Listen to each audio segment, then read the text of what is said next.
going to ask you this question one more time. One more time. Okay. Two things are going to happen.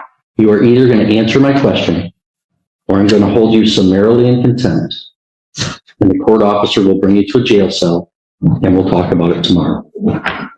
You understand that? So, Mr. McLoud, Mr. McLoud, two things are going to happen. You're going to answer my question, or you're going to jail for summary contempt for not complying with the court's request.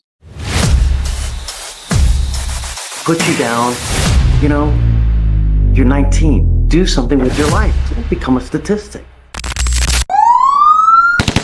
Mr. McLoud, two things are going to happen. You're going to answer my question, or you're going to jail for summary contempt for not complying with the court's request.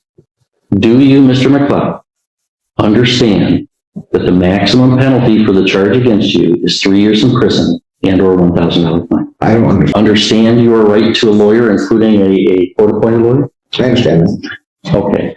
And do you wish to represent yourself instead of having an attorney? Yeah, I'm here by special appearance, and I will be representing myself. Okay. I'm required by law before I accept that waiver to do a couple things. One, advise you of the maximum penalties that you could face for the charges that you're in my court for. Resisting, obstructing conservation officers is a high court misdemeanor punishable by up to 2 years in prison and or $1,000 fine. There's a habitual offender second notice that's been filed by the prosecutor, which would make that a felony punishable by up to 3 years and or $1,000 fine. And marine safety operating while intoxicated is a misdemeanor punishable by up to 93 days and or $100 to $500 fine. Do you understand the maximum penalty for the charges against you? Do you understand the maximum penalty that I just explained to you? No, so hold on, I can't let you represent yourself until I establish a couple things. well, I need to establish a couple things too, honestly. Hold on, well, I can't let you represent yourself until I establish a couple things, or I'm going to be in trouble. Okay. Do you understand that the maximum penalty that you could face for the charges that you're here for is up to 3 years in prison and or $1,000 fine? I don't understand the nature and cause of the action against me, so What is it that you don't understand? Do you not understand how long 3 years is, or how much the fine is that I've articulated? Can you tell me what I it don't is you don't understand the understand? nature and cause of the action against me because you don't establish jurisdiction. That's not what I'm asking you right now. Well, I'll let you place whatever objections you want on the record, Mr. McLeod. I promise you that, okay? Can we just go one step at a time?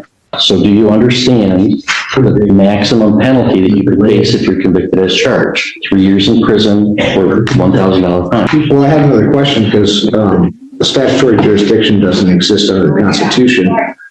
So in order for me to defend myself, could you please tell me where the published rules of conduct are for a criminal statutory jurisdiction, or where I can find the nature and cause of this jurisdiction, or how this information exists?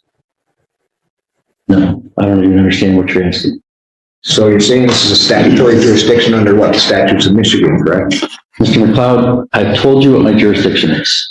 General jurisdiction. The people of the state of Michigan voted to convene a constitutional convention in 1961. True. There was a constitutional convention in 1961 and 1962. They proposed a state constitution. The voters of the state of Michigan ratified that in 1963.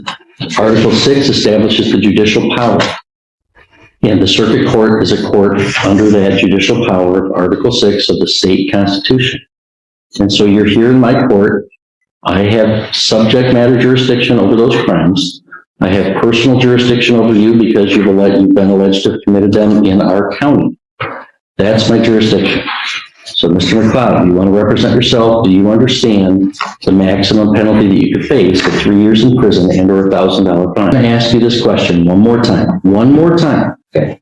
Two things are going to happen.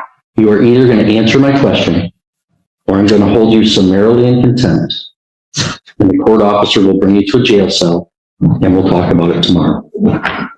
You understand that? So, Mr. McLeod, two things are going to happen.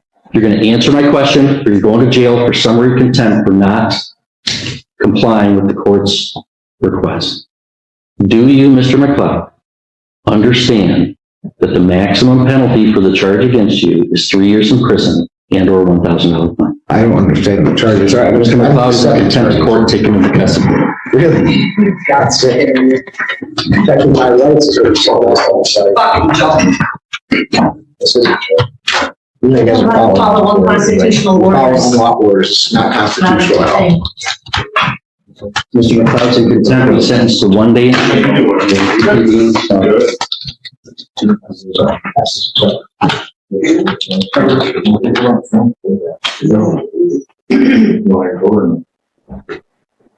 Mr. McLeod, your sentence is 1 day in jail. We'll reconvene tomorrow and get you This is notice. about the Constitution. I did nothing wrong except to question excessive